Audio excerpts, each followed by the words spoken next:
ये बात आप जरूर स्वीकार करें कि सोते समय आपको बहुत सावधान रहना है। और प्रायः गलती सोते समय करते हैं उपासक की कोई प्रपंच की बात याद करते हुए या मोबाइल देखते हुए या कोई गंदी चेष्टाओं का आपकी रात बेकार चली जाएगी। अगर गंदी चेष्टा हो गई तो सुबह भी बेकार हो जाएगी, दिन भी बेकार हो जाएगा, निरुत्साहित हो जाओगे। सोते समय आपको समय नहीं देना व्यर्थ चिंतन का। उसी समय विषय चिंतन होता है, उसी समय विषय भोग की आकांक्षा जागृत होती, उसी समय विषय देखने की इच्छा होती। मोबाइल है तो जिस समय आप अपनी शैया पर जाएं स्विच ऑफ कर दें। उसमें मैसेज घंटी आने का कोई भी रास्ता मत रखें। मान लीजिए आप उपासक हैं भगवत प्राप्ति के, 30-35 वर्ष ये नहीं था तो सब मर नहीं गए थे। और बोले इमरजेंसी, जब इसकी 30-35 वर्ष से पहले इसकी कोई रचना नहीं थी, मुझे लगता है, क्योंकि 30-35 वर्ष में ही इसका विस्तार देखा है। नहीं तो कभी किसी के पास मोबाइल नहीं। कोई बड़े अधिकारी तो इतना बड़ा वो, इतना बड़ा वाला वो ऐसे रखते थे। नहीं तो मोबाइल तो हमें लगता है 30-35 वर्ष। तो फिर इमरजेंसी कैसे चलती थी? कैसे चलती थी इमरजेंसी? और आप ब्रह्मा हो क्या कि इमरजेंसी संभाल लोगे? स्विच ऑफ करो। जो सब इमरजेंसी संभालने के लिए तैयार रात दिन न सोता है, वो हर समय जागृत रहता है, वो हमारा आराध्य देव है। स्विच ऑफ करो, चिंतन लगाओ श्री जी का।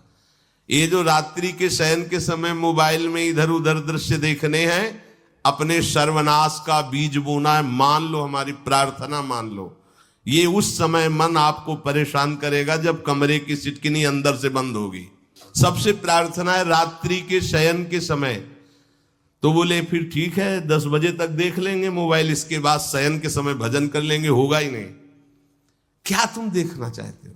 प्रिया प्रीतम के सिवा और कुछ क्या देखना चाहते हो? वो तो सुभग सुंदरी सहज सिंगार, सहज शोभा सर्वांग प्रति सहज रूप वृषभानुनंदिनी।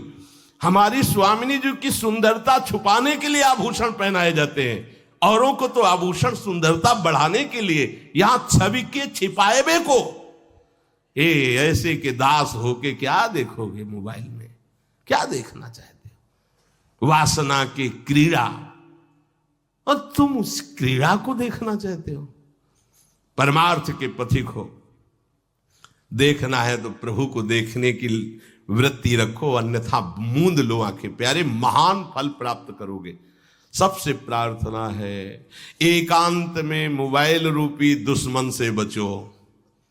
क्योंकि जब आप गंदी बात कहीं देखोगे तो आपके अंदर वैसे ही चिंतन बनेगा, वो ऐसे ही लगेगा मैं भी ऐसा करूं, मैं भी ऐसा भोगूं, मैं भी ऐसा देखूं। मान लीजिए आप, जब हमारे शास्त्र कहते हैं कि पशु पक्षियों के मैथुन को भी नहीं देखना है, अगर ऐसा एक बार दृष्टि पड़े तो मानसिक प्रणाम करके दोबारा दृष्टि न देना। और आप मोबाइल में ऐसी चेष्टाएं देखोगे, कैसे आप भगवत भजन करोगे? कैसे भगवत प्राप्ति का उद्देश्य रख पाओगे? ये कलयुग की बहुत महीन चाल है कि उसके बिना काम नहीं चलेगा और हम तुम्हें काम से युक्त कर देंगे। इसके बिना काम चलेगा नहीं, तुमको रखना पड़ेगा। और जब तुम इसे रखोगे तो हम काम अपना कर लेंगे। कलयुग ने कहा हम अपनी व्यवस्था बना लेंगे। यहां कह रहे जब आप नींद में जा रहे हैं तो बिल्कुल मानो मृत्यु शैया पे जा रहे हैं। आपको उस समय नाम जप में बहुत ध्यान देना है, कहीं मन बहक ना जाए। तो क्या होगा, 5-6 घंटे जो आप लेटोगे ना, वो भी भजन हो जाएगा। हमारा जो सततम योमाम स्मरति नित्यशा है ना, ये पूरा हो जाएगा। नहीं, उस समय हम सो जाएंगे तो हमारा 6 घंटे का वियोग हो गया, 6 घंटे भजन रुक जाएगा। और ये 100% पक्की बात अनुभव की कहते हैं। यदि सोते हुए भजन करोगे तो जगते, कई बार तो पकड़ा है कि अगर आधे पद में बेशुद्ध हो गए तो वो पद पूरा जगते ही शुरू हो गया है। मतलब बीच में स्थिति भागवती की रही। जैसे बेहोश करते समय हमने कहा था जब ऑपरेशन की हमें बता देना, तो उनका बाबा अब इंजेक्शन लगाने वाले हैं तो वो 1 मिनट हमें केवल दीजिए, अपनी चित्तवृत्ति। तो जब होश आया तो वही पहले चिंतन चल रहा था, वही चिंतन। जैसे सोने के समय बेहोश हुए तो जगने के समय वही चिंतन, ऐसे ही इंजेक्शन से जब बेहोश हुए और जब होश आया तो वही चिंतन चल। बहुत बड़ा चमत्कार अभ्यास का है। नींद खुले तब से लेकर गाढ़ नींद आने तक स्मरण में कभी रुकना नहीं। और आपको एक छूट दे रहे हैं। कभी कभी क्या होता है कि एक मंत्र में, एक नाम में जैसे बहुत देर अभ्यास करते हैं तो मन उबने लगता है। इसका स्वभाव है, ये अनुभव की बातें कहते हैं। इसका स्वभाव है नवम नवम। नहीं तो ये मतलब, तो इसको हम लोगों ने कैसे फंसाया है। जैसे गुरु मंत्र जप रहे, अब 2-3 घंटे लगातार गुरु मंत्र जप, अब इसको उबन बढ़ी, अब ये छोड़ रहा है, बीच बीच में पता चलता है छोड़ना चाहता है, छोड़ रहा है, तुरंत इसको नाम में फंसाया। अब थोड़ी देर नाम में चला, फिर उब रहा, बहुत विचित्र है ये। अब उसको फंसा दिया। उस पीछे की बात अभ्यास के समय, नमामि शमीशान निर्वाण रूपम विभुम व्यापकम ब्रह्मवेद स्वरूपम। चिंतन, पदगान करे, ये भगवान शिव पदगान कर रहे हैं और उसका चिंतन, निर्वाण रूपम विभुम व्यापकम ब्रह्मवेद स्वरूपम। अब अपने यहां अवसर है, सुंदर सुंदर कोई पद गुरु मंत्र जब करते हुए मन जब उमने लगे, राधा वल्लभ श्री हरिवंश, राधा वल्लभ श्री हरिवंश, राधा वल्लभ श्री हरिवंश, इसमें भी उमने लगे, शुरू कर, जोई जोई प्यारो करे सोई मोही भावे, भावे मोही जोई, इसमें भी उबले लगे। सुधा निधि का कोई एक लाइन ले लो, ब्रह्मेश्वरादि सुदुरूह पदारविंद श्रीमत् पराग परमाद्भुत वैभव, ब्रह्मेश्वरादि सुदुरूह छोड़ना नहीं है, तू भाग में नवम नवम दे रहा हूं, नवम नवम। इसको फंसाने के लिए आपके पास अस्त्र हो, जैसे यहां चाकू, यहां पिस्तौल, तलवार, ये वो सब बिल्कुल वीर सजा रहता है, ऐसे ही अपने लोग सजे रहते। छोटा राधा, अब एकदम चिपक गया आके तो कैसे मारे, तो छोटी चाकू है ना वैसे, राधा राधा राधा, थोड़ा दूरी राधा वल्लभ श्री हरिवंश, थोड़ा और दूरी गुरु मंत्र, बड़े बड़े अस्त्र अपने पास रख ले। बहुत भाग रहा है तो फंसा दिया। प्रथम यथावति प्रणव श्री, अब लग पूरा पदगा, पूरा पदगा उसमें लग, प्रथम यथामति प्रणव।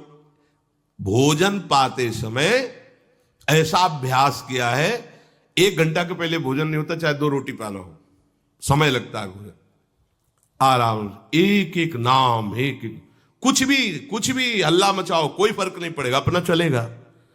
अभ्यास स्नान के समय, भोजन के समय, किसी क्रिया के करते समय, किसी से बात करते समय, सोते समय, ये विशेष स्थान जहां में सावधान रहना है। यहां भजन छूटता है, ध्यान देना, यही भजन छूटता है। चलते समय, क्रियावान होते समय, प्रसाद पाते समय या किसी से बतराते समय, ये सब भजन के छूटने के स्थान है और यही पकड़ना है भजन को। जब आपको बिल्कुल न लगे तो मानसिक सब बंद कर दो और गुनगुनाने लगो। जो धुनी आपको अच्छी लगे उसी में नाम, कोई नाम लेके, संसार का चिंतन न होने पावे, चाहे जो कुछ तुम जहां तुम्हारा मन आवे, गंगावरी गोदावरी, कुछ भी, भागवतिक चिंतन के सिवा संसार के चिंतन न होने पाए। पहले ऐसे अनन्य बनो, फिर बाद में अनन्यता आती, रसना कटो जो अनरट। हाँ भी विषय चिंतन कर रहे हैं, प्रपंच कर रहे हैं, बोले रसना कटो जो अनरटो। और नहीं बोल सकते, प्रपंच बोलेंगे बस, रसना कटो, ये शब्द वहां नहीं आते। पहले हम आपको छूट देते, भक्त चरित्र, भगवान की चरित्र, नाम, कीर्तन, मंत्र, जो भी चाहो, संसार का चिंतन मत होने देना, पहले ये पकड़ो। फिर आगे चल करके जब पवित्र हृदय होगा तब ये निष्ठा आती, रसना कटो जो अन रटो, निरखियन फुटो नयन। मान लो संसार का चिंतन नहीं करने देना है इसको, आप जैसे बने वैसे करो भागवतिक चिंतन। कोई नाम ले लो, कोई मंत्र ले लो, तुम्हें जो प्रिय लगे, हम छूट देते हैं। ये नहीं करे कि रसना कटो जो अन रटो, ये बाद की बात है। हमें पहले इसका संसार चिंतन रोकना है। कैसे छूटेगा, कैसे छूटेगा, हमें यह पकड़ना है। नहीं तो निष्ठा की बात, जो हरि नाम जगत त्रिशिरोमणि वंश बिना कबहू, हरिवंश बोलेंगे नहीं, हरि बोलना नहीं है, हरि बोलना नहीं, क्योंकि जो हरिनाम जगत त्रिशिरोमणि वंश बिना, हरिवंश बोलना नहीं है क्योंकि प्रपंच में रति। तो क्या करो, जो तुम्हें प्रिय लगे पहले उसे पकड़ो। ये हम अंदर की बात करें, प्रवचन की बात नहीं कह रहे। मन को फंसाना है हमें। राम कृष्ण हरि जहां लगे इसको लगा, पहले इसको फंसाओ, संसार का चिंतन न होने दे। गीता भागवत भक्त चरित्र कुछ भी कहीं भी इसे फंसाओ, पहले संसार का चिंतन न होने दो, फिर लाओ इसको घुमा के निकुंज वाटिका में, फिर तो भागेगा ही नहीं, फिर नहीं भागेगा। अब सीधे निकुंज वाटिका में किसी महाभाग्यशाली गुरु आश्रित का लगेगा, अन्यथा बहुत प्रपंची मन है। आप आश्रय इधर का लोगे, प्रपंच का चिंतन करोगे, बात बनेगी नहीं। चिंतन छोड़ना है हमें, जैसे बने तैसे संसार का चिंतन छूट जाए तो हम विजय को प्राप्त होंगे। ध्यान दीजिए, इस परमात्म तत्व को वही प्राप्त कर पाता है जिसका राग बीत गया है, खत्म हो गया है, वैराग्यवान। ज्यादा परिश्रम नहीं है वैराग्य में, विवेक नहीं होने के कारण हम वैराग्य नहीं धारण कर पाते। हम बाहरी बातों को वैराग्य ले लेते हैं, ऐसा कपड़ा बदल लेना या कपड़ा ना पहनना या लौकी का कमंडल, मिट्टी का पात्र, तो हम अपने को वैरागी। बात यहां नहीं रुकेगी। वैराग्य का इतना ही मतलब नहीं, ये भी एक बाह्य अंग है वैराग्य का, पर वैराग्य का सच्चा स्वरूप है वीतरागा। कहीं कुछ भी अच्छा नहीं लग रहा, कोई भी सुख आकर्षित नहीं कर रहा, लोक लोकांतर की प्रतिष्ठा, मान, सुख, ऐश्वर्य, व्यक्ति, कुछ अच्छा नहीं लगा, राग खत्म हो गया। ऐसा उस अक्षर ब्रह्म को, अविनाशी तत्व को जान पाता है। जगते भयो फिरे बैरागी। जैसी हरिवंश प्रपंच बंच सब ये काल ब्याल को खायो।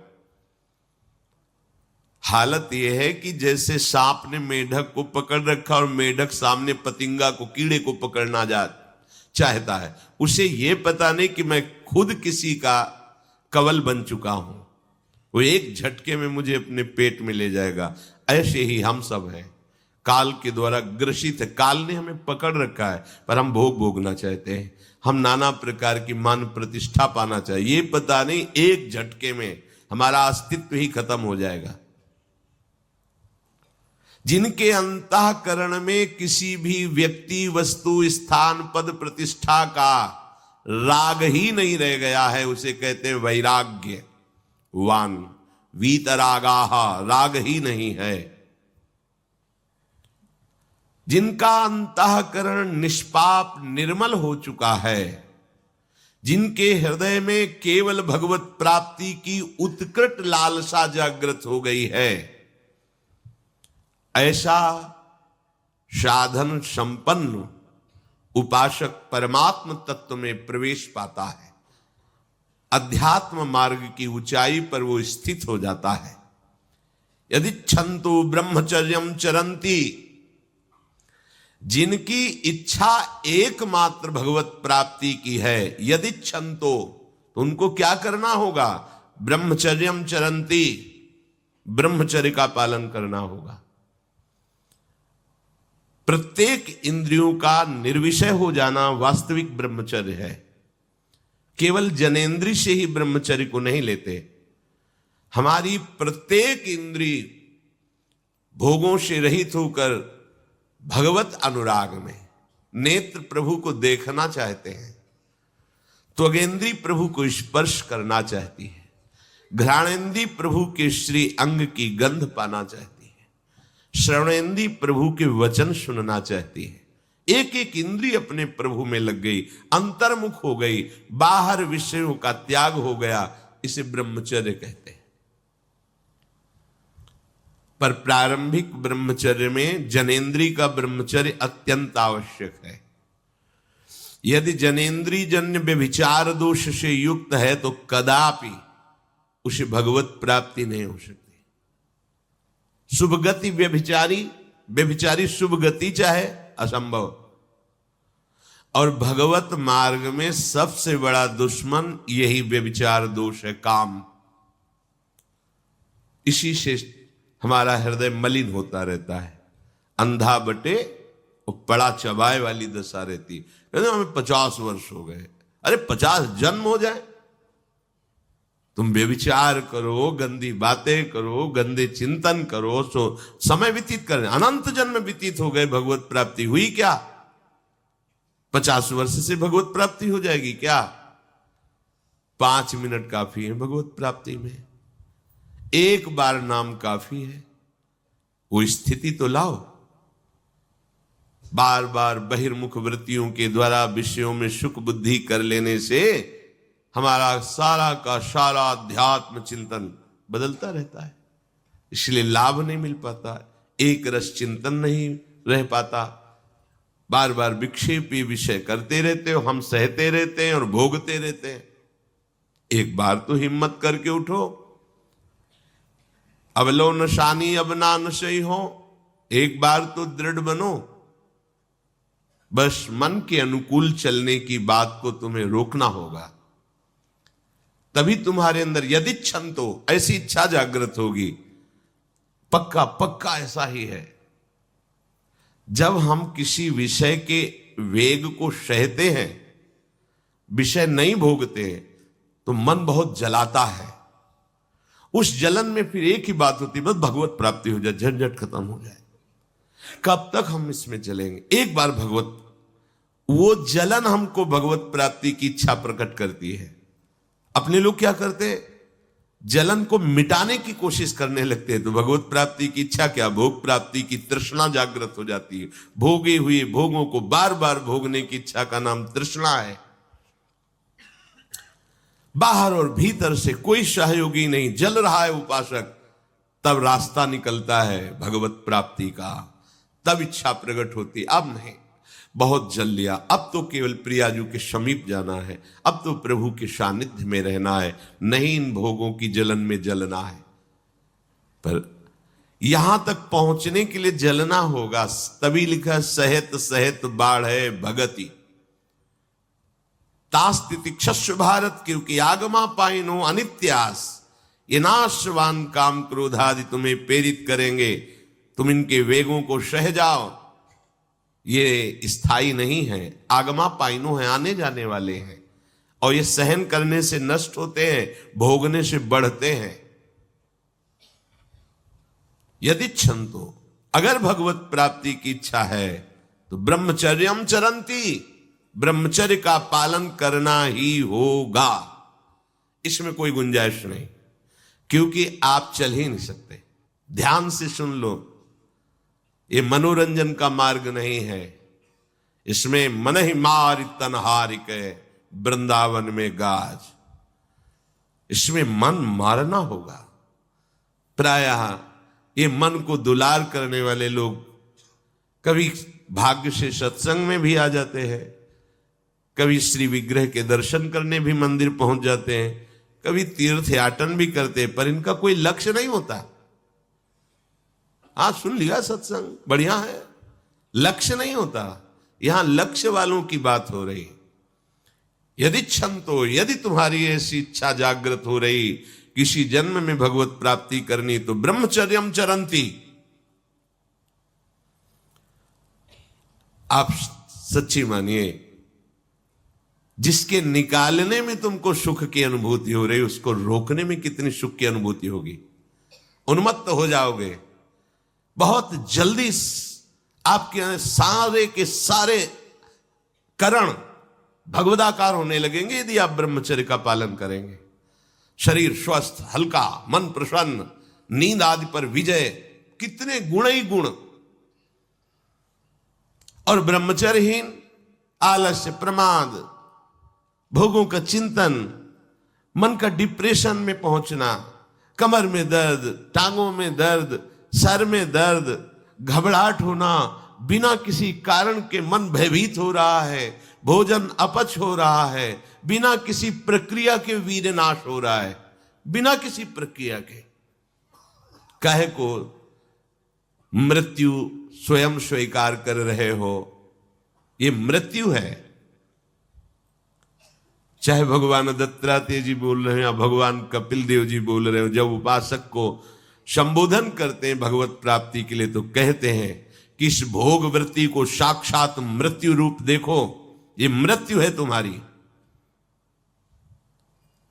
जब शरीर राग त्यागना है तो तुम शरीर से भोग भोगोगे तो आसक्ति शरीर की पुष्ट होगी, आसक्ति भोग सुख की पुष्ट होगी, है नहीं। कितने दिन शरीर रहेगा, कितने दिन भोग रहेंगे। विचारवान बनो, ब्रह्मचर्यम चरंती, ब्रह्मचर्य का पालन करो। उपासक जो ब्रह्मचारी होता है उसका खिला हुआ चेहरा रहता है, जैसे कमल खिला हुआ, बिना किसी कारण के उसकी मुख मुद्रा में प्रसन्नता होती है। जो ब्रह्मचर्यहीन होता है बुझा हुआ चेहरा होता है, तेजहीन, बिना किसी कारण के वो शोकग्रस्त लगता है। बैठा है, आपको लग रहा है शांत है, लेकिन आप चेहरे को देखो, वो एक शोकग्रस्त है, कुम्हलाया हुआ चेहरा, अशांत चेहरा। मुख प्रसन्न, तन तेज विराजा, यह है ब्रह्मचर्यम चरंती, भगवत आराधन संपन्न उपासक का। जैसे आग में पैर रखते हुए कोई चले तो कैसे चलेगा, ऐसे ही ब्रह्मचारी की पहचान है। इतनी स्फूर्ति उसके अंदर होती, जैसे आग में चलने वाला पूरा पैर नहीं रख पाएगा, अगला कदम रख देगा क्योंकि ताप लग रहा है, ऐसे उसकी स्फूर्ति होती पैरों में। उसकी आंखें एकाग्र रहती है, चंचलता इधर उधर या बार बार झपकना यह विषयी पुरुष का लक्षण है। बार बार पलक झपकना यह विषयी पुरुष का लक्षण है।